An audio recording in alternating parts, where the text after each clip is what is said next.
Share ko lang po, ito po yung unang dagat na napuntahan namin, Dinadjawan Beach. Ang ganda rin, pino yung buhangin niya. Mainit lang kasi nung pumunta kami.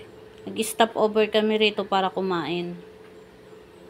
Yan yung unang pinuntahan naming beach.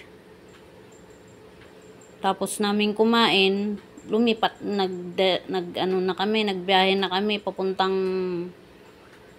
Dingalan, Aurora, Batanes of the East. Talagang nag-ikot kami.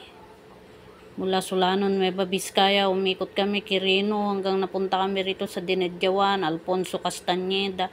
Dami naming nadaanan. 12 oras yung binahe namin.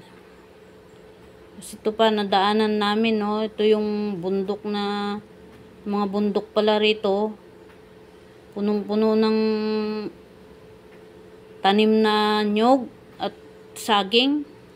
Kaya sabi ko, wow, bakit dito ang daming nyog, daming saging.